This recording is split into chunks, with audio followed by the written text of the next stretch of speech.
आइए आइए सेठानी जी, इससे पहले कि वो आ जाए, आइए इसको तो मैं ऐसे बंद कर देता हूँ। गलती हो गई। आइए आइए, बोलिए क्या काम है? यही है। बहुत खतरनाक जगह है ये, उतरते ही पीछे लग गया एक। नहीं समझे, मैं समझाता हूँ। बहुत मुश्किल से आए आपकी दुकान, पीछे एक चोर बुर्बक टाइप आदमी लग गया था, नीचे खड़ा। आइए दिखाता हूँ उस तरफ, आइए इधर आइए।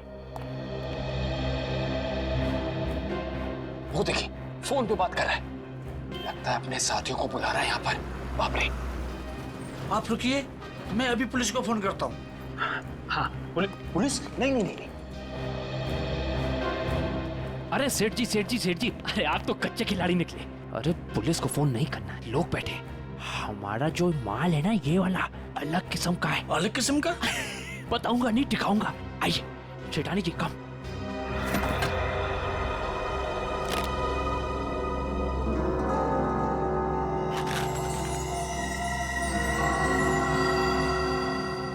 कैसा लगा? एकदम सही जगह पर आए आप। कहाँ से हाथ मारा है? फालतू सवाल बड़े कर रहे हैं आप। माल देखिए, आम खाइए, पेड़ मत गिनिए। तो बेचना है? सेठानी जी कह रही है बेचना नहीं है, तो खरीदना है? खरीदना भी नहीं है। तो फिर गहनों के बदले गहने लेने हैं? तो फिर आप लोग क्यों आए हुए यहाँ बाजार में? मासूम है, इधर है। देखिए, हम ये चाहते हैं कि आप इस सामान को पिघला दें। जब बाजार बढ़े, रेट बढ़े, हम धीरे धीरे हौले हौले प्यार से बेचेंगे, पैसे कमाएंगे। आपका काम हो जाएगा। लेकिन आपके काम के डबल रेट लगेंगे। अरे सेठ जी, डबल रेट क्यों? कोई बात नहीं, ये काम पहले किया है ना। अरे कैसी बात करते हो? बहुत बार किया, और ये जो आप लेकर आए हैं, ये तो चिल्लर है। 2005 में तो हमने मुगल काल के बने हुए अरबों रुपए के गहने और कीमती धरोहर को गलाया था, और किसी को कानों कान खबर तक नहीं होने दी थी। पूरे 4 दिन तक चलता रहा था ये काम। आइए मेरे साथ, आइए।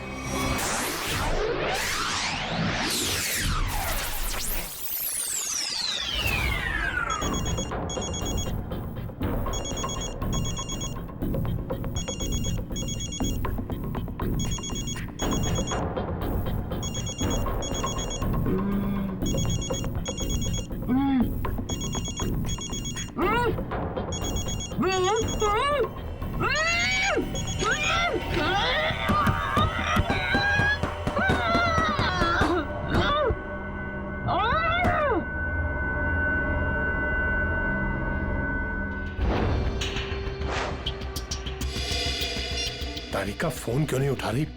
तारिका प्लीज फोन उठाओ। डॉक्टर सालुंके को फोन करता हूं।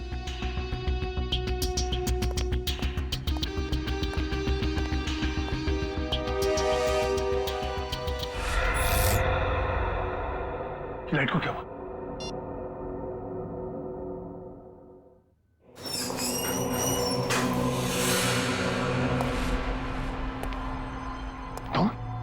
तुम यहाँ क्या कर रहे हो? नहीं, मुझे मत मारो। मैं किसी को तुम्हारे बारे में नहीं बताऊंगा। 4 घंटे हो गए, तारिका का कुछ पता नहीं चल रहा है।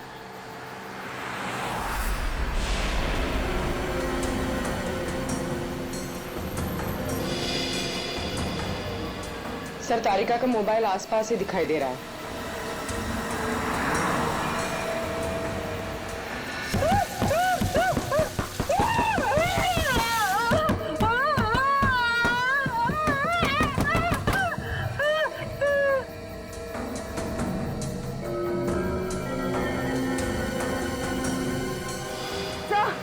एक मिनट, तो डॉक्टर तारिका की गाड़ी पीछे।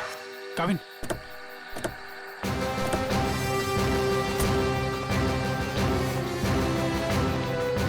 तारिका, तारिका,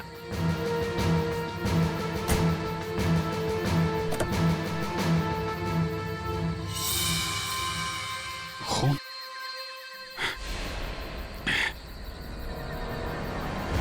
कुछ हुआ है तारिका को? खून है यहाँ पे।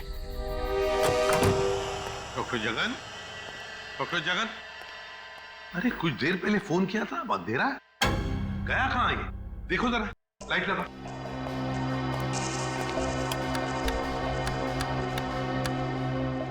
सर, स्विचेस सारे ऑन है, लगता है मेन स्विच ऑफ है। मेन स्विच ऑफ है, कमाल है।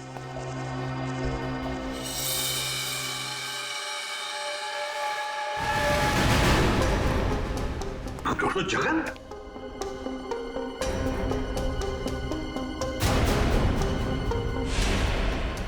सर, ये तो मर चुके हैं। सर कहीं ऐसा तो नहीं कि खूनी को पता चल गया हो कि डॉक्टर जगन हमें कुछ बताने वाले थे, इसलिए? कुछ समझ में नहीं आ रहा सर। पहले तारिका का गायब होना और अब जगन जी का खून। वही तो। तारिका! तारिका जी, डॉक्टर तारिका! तारिका!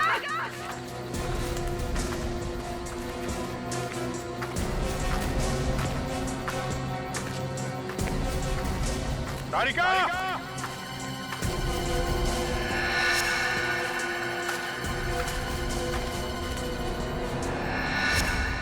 ओ, ये तारिका का ईयररिंग। इयरिंग? यहाँ पर? यही होगी। फोन लगा, फोन लगा।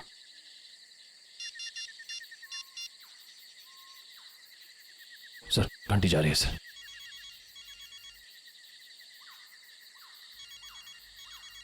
सर उस तरफ। हाँ सर।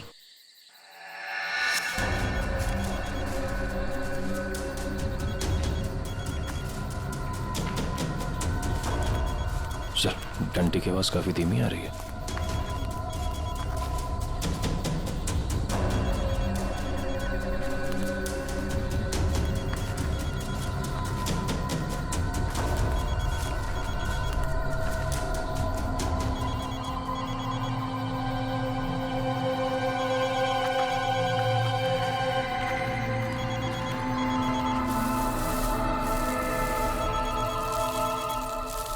सर, वो मिट्टी के नीचे दबा हुआ है। वो नहीं, डॉक्टर तारिका नीचे है। जल्दी खोलो इसको।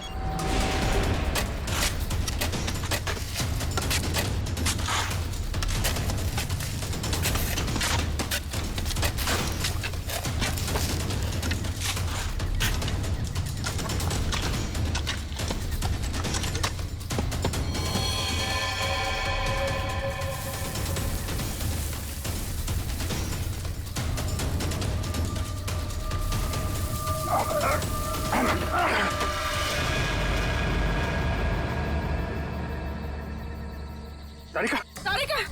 इसको खोलो। तारिका! My God! तारिका!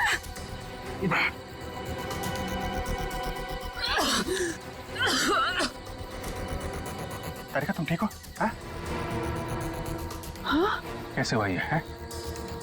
किसने किया? कौन थे वो लोग? रिपोर्ट्स थे, लैब जा रही थी। एक आदमी आया, जबरदस्ती मुझे क्लोरोफॉर्म सुंघाया। मैंने अपने आप को छुपाने की कोशिश की और मुझे किसी ने मुझे जोर से सर पे मारा।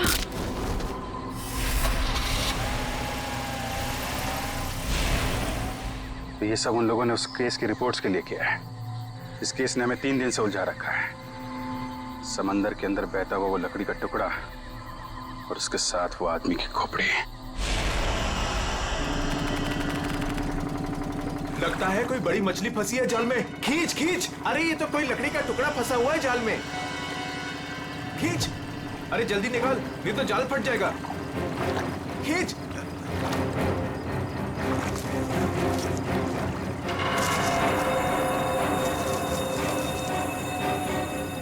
ये क्या? अरे ये तो इंसान की खोपड़ी है।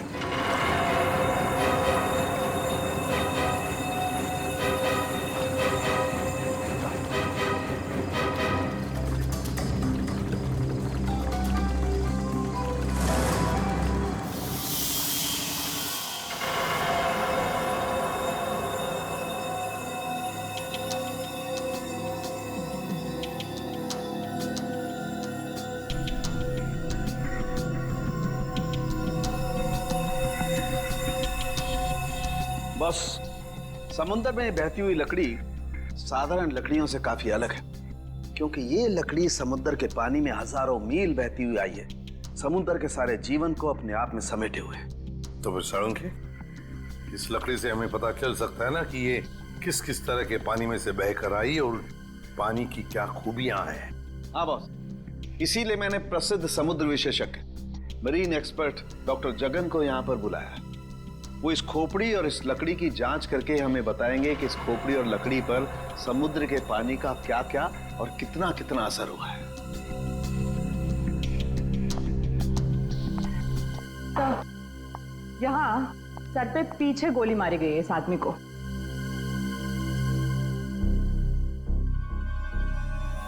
ये देखो बॉस, इस सुराग को देख करके लगता है काफी नजदीक से गोली मारी गई है। साळुंखे, क्या तू बता सकता है ये खोपड़ी कितने समय तक समुद्र में थी? बस ये जो काई हमें इस लकड़ी पर से मिली है, हाँ। ऐसी ही काई इस खोपड़ी की आंखों के चारों तरफ और आसपास भी है। ये काई हमें ये बताती है कि ये लकड़ी और ये खोपड़ी काफी बरसों से समुद्र में अपना डेरा जमाए हुए थी। फिर तो साळुंखे साहब ये भी पता चल जाएगा कि ये खोपड़ी समुद्र के किस भाग में थी, और साथ ही साथ पक्के तौर पे ये भी पता चल जाएगा कि कितने समय तक थी। हाँ, पता चल सकता है। अरे क्या काम करो, इस खोपड़ी पर से जितने भी बैक्टीरियाज मिले उनका अच्छी तरह से एनालिसिस करो, इससे उनकी उम्र का पता लगेगा और बाद में हम इस खोपड़ी का रिकंस्ट्रक्शन करेंगे।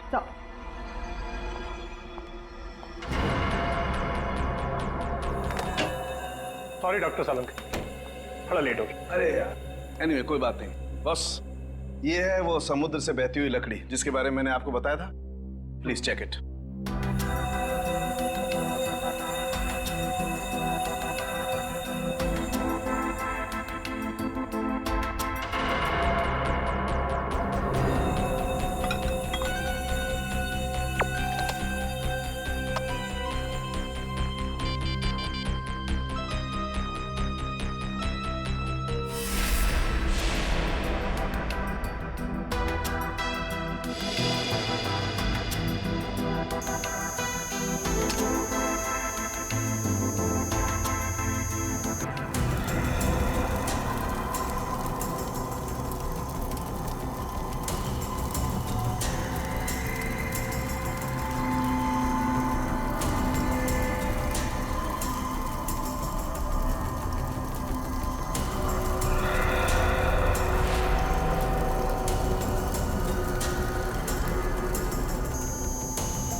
अरे वाह सर, लकड़ी में से तेल निकलने लगा।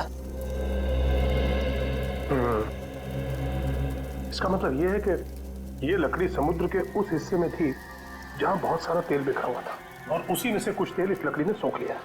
सर, पानी में इतना तेल के लकड़ी ने सोख लिया कैसे? कई बार ऐसा होता है ना कि कोई तेल से भरा हुआ जहाज अगर समुद्र में डूब जाए तो उस जगह समुद्र में तेल ही तेल हो जाएगा। शायद वैसा ही हुआ होगा। अब मैं ये लकड़ी जलाता हूँ। वो क्यों? दरअसल इस लकड़ी को जलाने से जो अलग अलग तरह की लपटें उठेंगी, उससे हमें समुद्र के अलग अलग हिस्सों में मिलने वाले रसायनों के बारे में पता चलेगा। हम उन रसायनों की फोटोग्राफ लैब को भेज देंगे। लैब हमें बताएगी कि ये लकड़ी कहां कहां से तैरती हुई यहां पहुंची, और अगर उन्हीं में से कोई रसायन खोपड़ी पर लगा हुआ मिला तो हमें यह भी पता चल जाएगा कि ये क्राइम कहां हुआ है।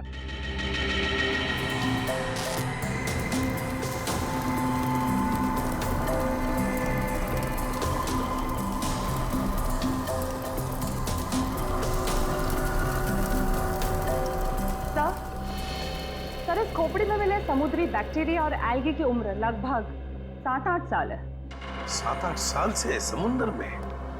तो इसका एक ही मतलब है कि ये खोपड़ी जिस आदमी की है उसकी मौत समुद्र में 2005 में हुई है। 2005। उन रिपोर्ट से हमें पता चल सकता था वो खोपड़ी कहाँ थी, कहाँ से बह के आई थी। कोई तो है लेकिन जो ये नहीं चाहता कि सीआईडी इस केस की तह तक पहुंचे। किसी के चाहने या ना चाहने से सीआईडी नहीं रुकती।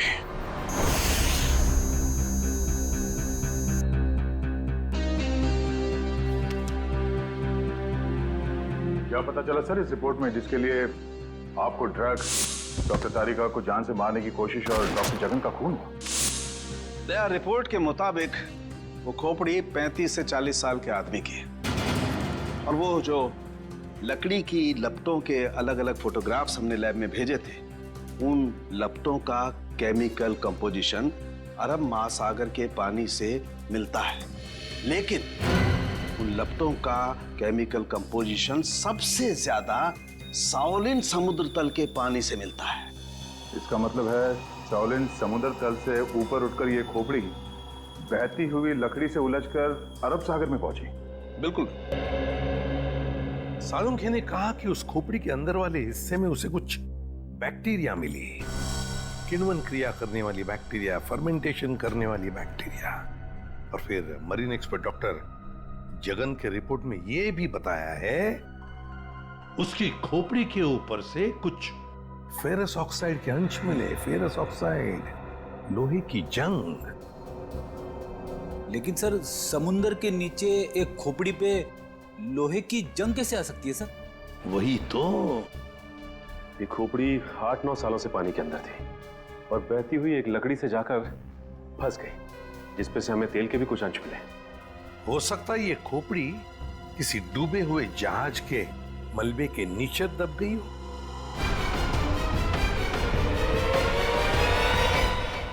डूबा हुआ जहाज, पता लगाना पड़ेगा पिछले 7-8 सालों में उस समुद्री हिस्से में कोई जहाज डूबा था क्या? सर, ये है 1955 में सॉली बैकवाटर्स ऑफ अरेबियन सी में डूबी हुई शिप, जिसका नाम था मून बोट 15Y। ये शिप मुंबई में होने वाली एक विशाल प्रदर्शनी के लिए कुछ कीमती धरोहर, स्मारक, कुछ पुरानी पंडुलिपियां, स्क्रोल्स लेकर आ रही थी, और कुछ तकनीकी गड़बड़ी की वजह से डूब गई। जून 2005, करीबन 50 साल बाद हमारे सेंटर ने इस शिप की जांच का प्रोग्राम बनाया। फिर क्या हुआ? जांच सफल हुई? नहीं सर, क्योंकि उस जांच दल के चारों लोगों में से मेरे अलावा कोई वापस लौटा ही नहीं। क्या? नहीं लौटा मतलब ये कि तीनों गोताखोर आर्कियोलॉजिस्ट, मेहुल, अंतरा और रणवीर सर, उनमें से कोई भी पानी से बाहर ही नहीं आया। तो फिर उनका क्या हुआ? हमने उनको तलाशने की बहुत कोशिश की, पर तीनों का कुछ पता नहीं चला। सिर्फ मैं ही वापस आ पाई, शायद इसलिए क्योंकि मैं उनके साथ पानी में गई ही नहीं थी। तो उस वक्त आप कहाँ थे? मैं पानी के ऊपर बोट पे ही थी।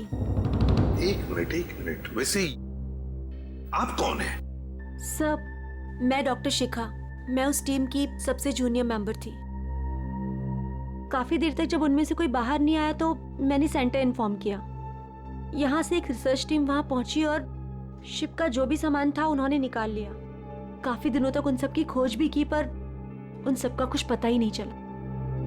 ठीक है डॉक्टर नैना, इस जहाज पर का जो भी सामान आपके पास है, जो भी सामान, वो सब हम हमारे ब्यूरो ले जाना चाहते हैं जांच करने के लिए। जी सर, 1 सेकेंड। हेलो जोजो, ऑफिस में आओ जल्दी। जोजो कौन? सर, इन्वेंट्री का इंचार्ज है। जो भी सामान हमारे पास आता है उसका रिकॉर्ड्स वो ही रखता है।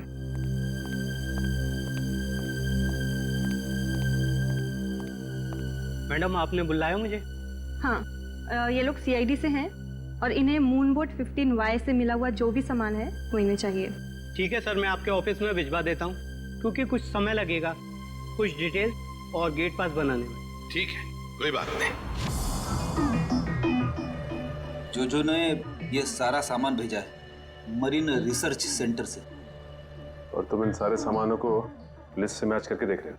हाँ सर, और रणवीर, अंतरा और मेहुल, उन सब की फोटो भी भेजी है ईमेल पे, और उनके रिकॉर्ड्स भी। मयूर वही चेक कर रहा है। गुड, काम करो फ्रेडी, तुम्हारा ये सब लिस्ट चेक होने के बाद में ये सारा का सारा सामान फोरेंसिक लैब में भेज दो। Yes sir.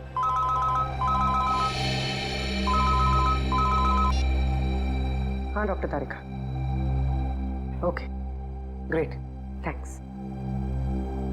सर, उस खोपड़ी का रिकंस्ट्रक्शन हो गया है। डॉक्टर तारिका ने मेल भेजा है फेस इंप्रेशन का।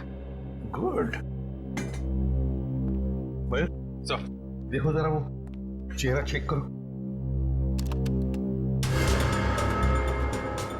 सर ये रही उस आदमी की शक्ल। मयूर रणवीर, मेहुल और अंतरा, इन तीनों के चेहरे दिखा। सर ये रहे सर। सर खोपड़ी से जो चेहरा बनाया गया है वो मरीन से गायब हुए किसी भी आदमी से मैच नहीं करा। हाँ सचिन मिल तो नहीं रहा है, फिर भी एक खोपड़ी पर जो चेहरा बना है ना, उसे मयूर हमारे रिकॉर्ड्स के साथ मैच करके देखो।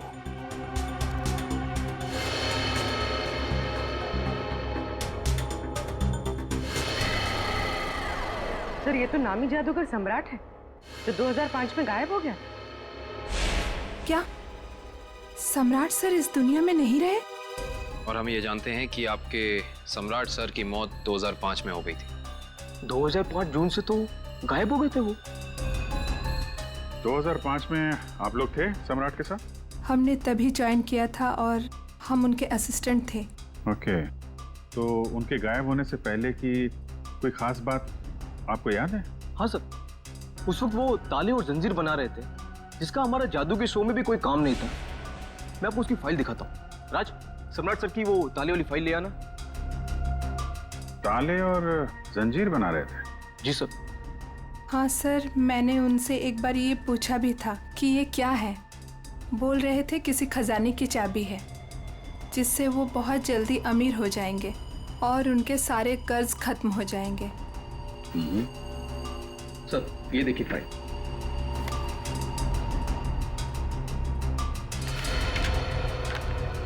सर ये ताले जैसे दिखते नहीं हैं लेकिन ये ताले ही हैं। सर 4 जून को वो अपने बनाए हुए ताले और जंजीर लेकर चले गए और हमसे कहा कि आज दौलत दरवाजे पर आ जाएगी। लेकिन सर उस दिन के बाद वो कभी वापस ही नहीं लौटे। तुम लोगों ने पता करने की कोशिश नहीं की? सर की थी। वो अपने पास कभी फोन भी नहीं रखते थे, कोई परिवार भी नहीं था उनका। हमने पुलिस में भी रिपोर्ट की थी मगर कुछ पता नहीं चला सर।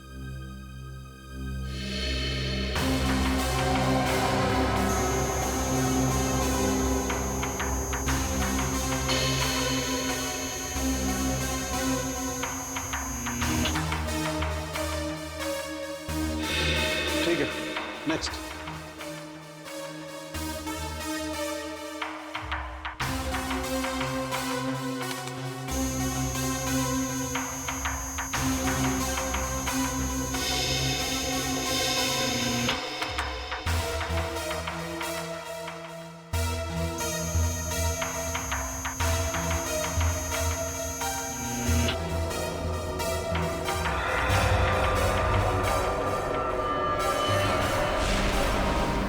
ये कैसे हो सकता है?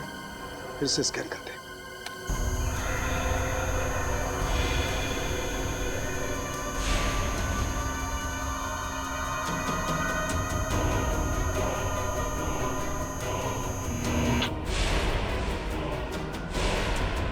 माय गॉड, ये क्या चक्कर है? हाँ डॉक्टर साहब, क्या हुआ? आपने अर्जेंटली बुलाया? दया, जहाज में से मिले हुए सभी आर्टिफैक्ट्स, ये सारे धरोहर का कार्बन डेटिंग कर लिया है। ये सभी की सभी चीजें 16वीं शताब्दी की हैं, सिर्फ एक चीज को छोड़कर। ये क्या बात कर रहे हैं? मून बोट में मिली तमाम चीजों में एक चीज 16वीं शताब्दी की नहीं है? नहीं सर, इसका मतलब वो चीज मून बोट की हो ही नहीं सकती। बिल्कुल नहीं हो सकती। और वो कोई धरोहर भी नहीं है, वो है एक छोटा सा हथियार। ये चाकू जो 2002-2003 में बना है। सर 1955 में ये जहाज डूबी थी और उसमें 10-12 साल पुराना हथियार का मिलना, इसका मतलब है कि समंदर के अंदर पड़ी ये मून बोट तो कुछ ना कुछ तो हुआ है। जब अंतरा, रणवीर और मेहुल गायब हुए थे 2005 में। और सर सम्राट का भी वहां होना कोई इत्तेफाक तो नहीं हो सकता। सर इसका मतलब सम्राट का कोई ना कोई संबंध तो जरूर है उस घटना से जिसमें रणवीर, मेहुल और अंतरा की जान गई उस पानी के अंदर। तो समंदर के गहराई में वहां जाना पड़ेगा जहां पे इस मून बोट का मलबा पड़ा है।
जो दोनों कंकाल आप लोगों को बाद में मिले हैं ना, इनमें से ये कंकाल मेहुल का है और ये अंतरा का है। और ये खोपड़ी जो सबसे पहले मिली थी, ये कंकाल सम्राट का है। तो फिर रणवीर कहाँ गायब हो गया? अगर मेहुल, अंतरा और रणवीर पानी से वापस नहीं आए तो रणवीर कहाँ गया? उसकी तो लाश भी नहीं मिली हमें। सर कहीं ये सारा चक्कर रणवीर का तो नहीं हो सकता है काबिल। सर फिर सम्राट का क्या लेना देना इन तीनों से? यही तो पता लगाना है पूर्वी कि किसके कहने पे सम्राट वहां गया था, क्योंकि उसका बनाया हुआ लॉक मून बोर्ड की कंपार्टमेंट में लगा हुआ था, जो 2005 में बना था, और उसके बाद से वो गायब था। सर फिर तो शिखा से दोबारा पूछताछ करनी पड़ेगी। वो अकेली वापस लौट कर आई थी, वो भी जिंदा। सबसे पहले हमें मून बोट प्रोजेक्ट की वीडियो चाहिए, वो भी मरीन सेंटर को जानकारी दिए बिना, वरना उस वीडियोस के साथ छेड़छाड़ हो सकती है। और ये टेप आज रात ही चाहिए।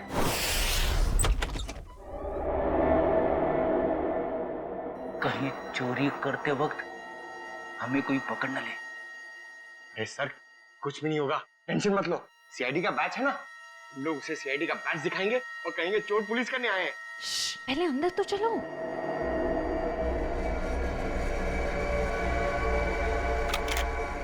सर अंदर आर्काइव्स रूम में से कोई आवाज आ रही है। आप लोग जाओ, मैं आता हूँ। पंकज सुन, मरेंगे तो साथ में मरेंगे। चल आपको जाओ ना। सर वो देखिए, वहां पर कोई है।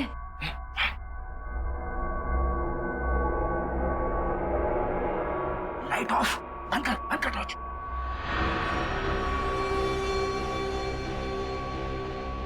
हमसे पहले कोई चोर आ गया टेप चुराने के लिए। एसीपी साहब ने हमसे कहा नहीं कि उन्होंने किसी और को भी टेप चुराने के लिए बोला है।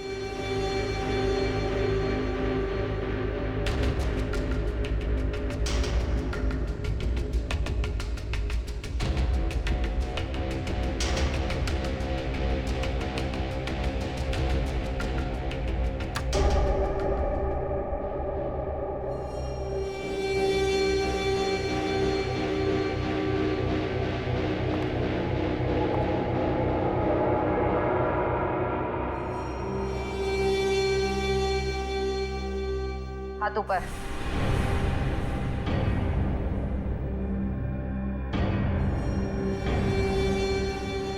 कौन हो तुम? नकाब उतारो।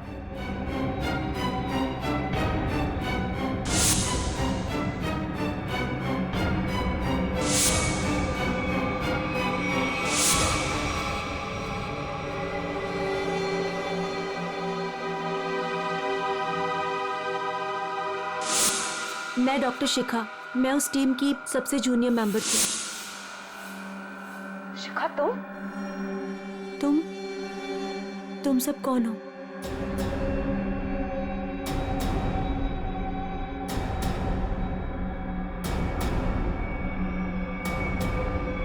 सीआईडी?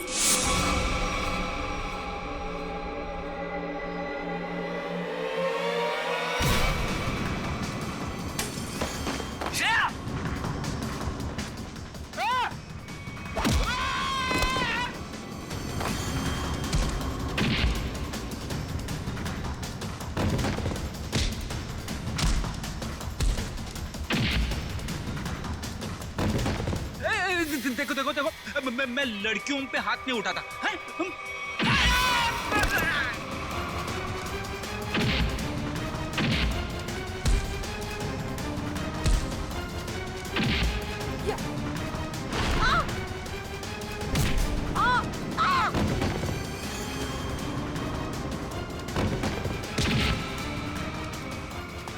देख, नारी शक्ति लय भारी, लेकिन मेरी माँ अब भागना बाकी नहीं। हाँ, वो तो रुक जा। शिखा, शिखा तुम इतनी रात के तुम यहाँ क्या कर रही हो? सब मैंने कुछ नहीं किया है, मुझे जाने दीजिए। सर ये झूठ बोल रही है, इसने कोई टेप्स चुराए हैं। टेप्स? कैसे टिप्स चुराए तुमने? सब मैं बेगुनाह हूँ। मैं बस ये नहीं चाहती थी कि वो मून बोट के टेप्स किसी और के हाथ लगे। क्या है उन टेप्स में? क्या है बताओ जल्दी। सर वो उस टेप में सर मैं अपना काम कर रही थी, तभी मैंने देखा कि एक बोट सामने से आई और उसमें कुछ लोग थे।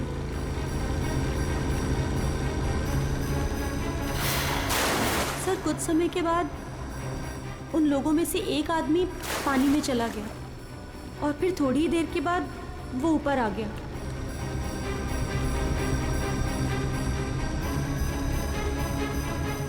और सर जैसे ही वो ऊपर आया, एक आदमी ने उस पर गोली चलाई और वो मर गया।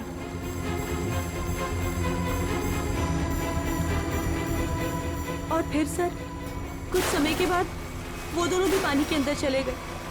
मैं डर गई थी सर, मुझे लगा कि उस खूनी ने मुझे भी देख लिया है और वो मुझे भी मार देगा। मेरी बोट पे भी एक कैमरा था जिसमें सब कुछ रिकॉर्ड हो रहा था। उसी रिकॉर्डिंग के टेप्स लेने आई थी सर। सर इसका मतलब इसने सम्राट का खून होते देखा था, क्योंकि उसी के सर में गोली लगी थी। तुम ये टेप्स पहले भी तो चुरा सकती थी ना, फिर आज ही चोरी करने का क्यों सोचा तुमने? उस वक्त सभी को ये लगा कि ये एक हादसा है, ऐसे में वो टेप कौन देखता।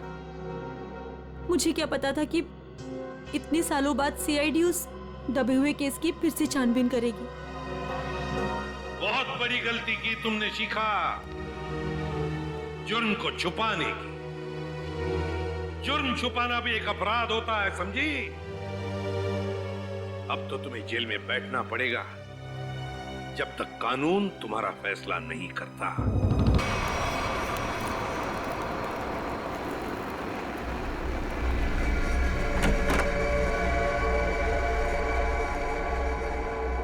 अरे चुन्नू, अरे सेठ लोगों का कुछ माल है, गलाना है इसको।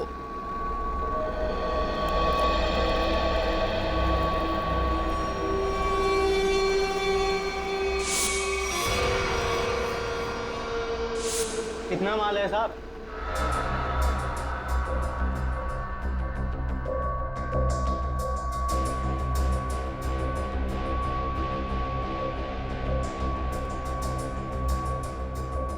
जोजो तुम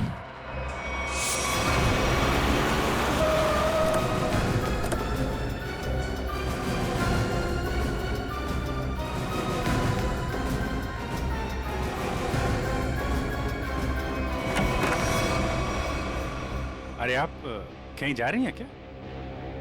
हम लोग तो चाय नाश्ते से लेकर डिनर तक का प्रोग्राम बना के आए थे। क्या बात है, आप ऐसे क्यों देख रही?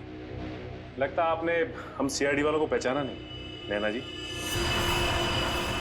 माफ करिए, आपके दोस्त जोजो हमारे साथ नहीं आए, लेकिन उन्होंने आपके यहाँ का पता दिया हमें। जोजो ने? पर क्यों?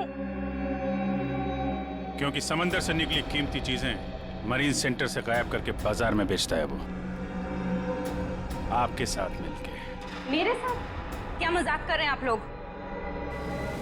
देखिए मैडम, आपका सारा कच्चा चिट्ठा हमारे पास है। बेहतर यही होगा कि आप खुद ही बता दीजिए।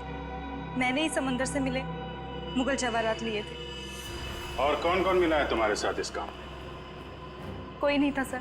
झूठ मत बोलो, 2005 में तुम मरीन सेंटर में थी ही नहीं, तो फिर मुगल जवाहरात तुम्हारे पास कैसे आए? मैंने कुछ लोगों को सेट किया था। उस टाइम मैं जूनियर विंग में थी। क्या बात है, आप समंदर में गई नहीं, सम्राट का खून आपने किया नहीं, तो फिर कौन है ये जो आपकी मदद कर रहा है? सर मेरे साथ थे कुछ लोग। साथियों के नाम तो होंगे ना?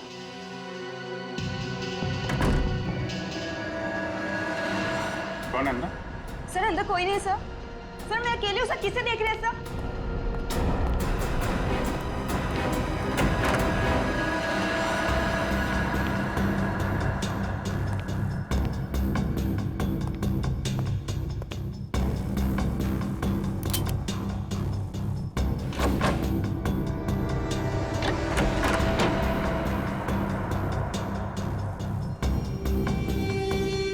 कौन है? बाहर आ जाओ, बाहर आओ चुपचाप।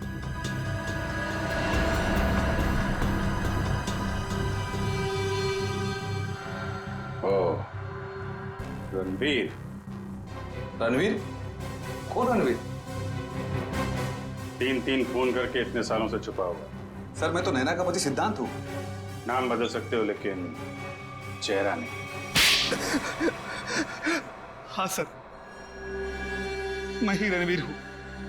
2005 में मैं और मेरी टीम समंदर पे उस जगह गई थी।